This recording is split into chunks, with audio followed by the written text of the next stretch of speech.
Munange Bruno nakusangako ku Garden City. Nezijukira saluni. Ku saluni yes.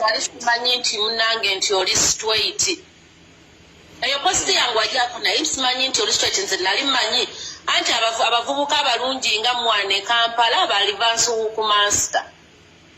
Mama John olaba nze kino ngate njirayira bulamu abaana bange.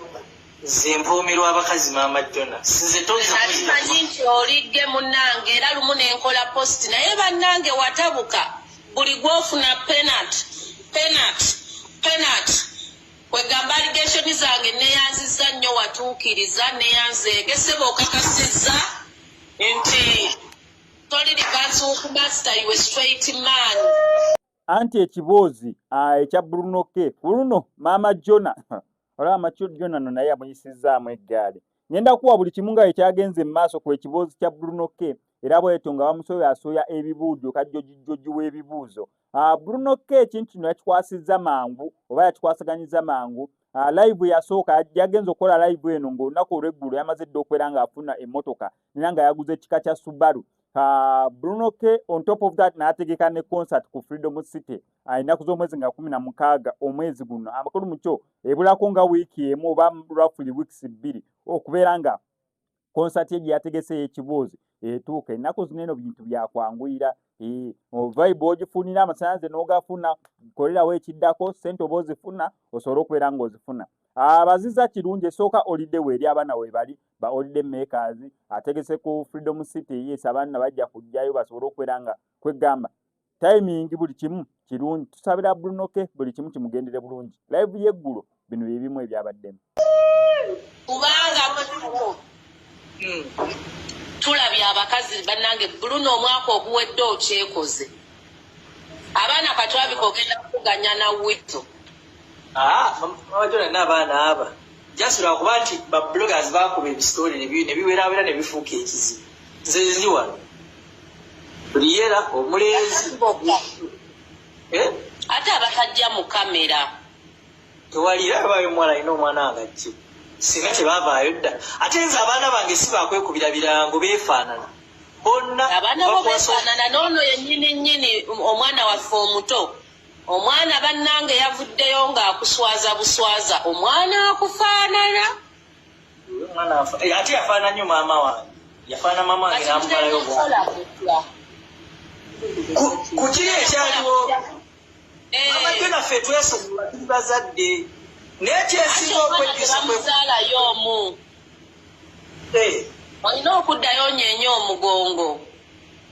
Jona abaana leka nkome ku basatu Mama Jona ekonomi togiraba. Mama w'omwana mukwate agenda kuzaalira omwana omulala omwana tebamuzaala omu oba omuwoza ebbanja olinamu abalenzi omu naye kati okyetaagayo abalenzi b'ogenda okutendeka emizeegye engeri gy'okwatamu abakazi ababeeranda.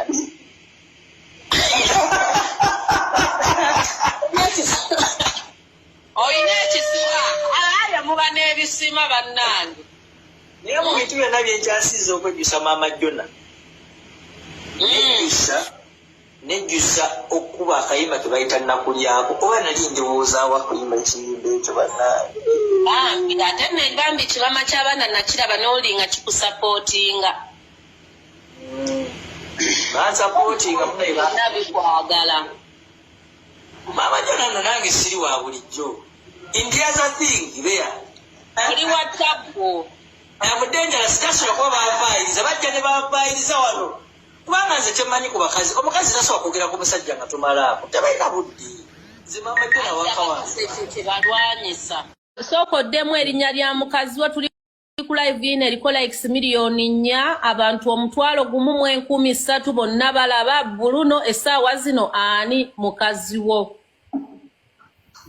bw'ogamba nti mwagala yono woba tolina bashuga mami basaponsa in your life yogera omukazi oyo. Mama Jona essaawa eno ndi bw'omu bannamunigina tesobola kulimba ate kati oyola kulimba. Mama Jona nze ndabye ebizibu kati ntya n'okutya maani ntya sijja Mama Jona sobola kulimba ntya Kati kibuuzo ekiri pasono ekirudde ku media.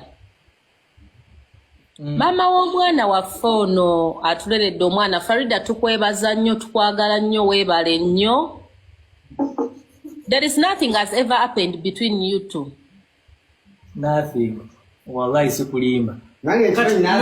Kati kiri bwekiti Mama Jona.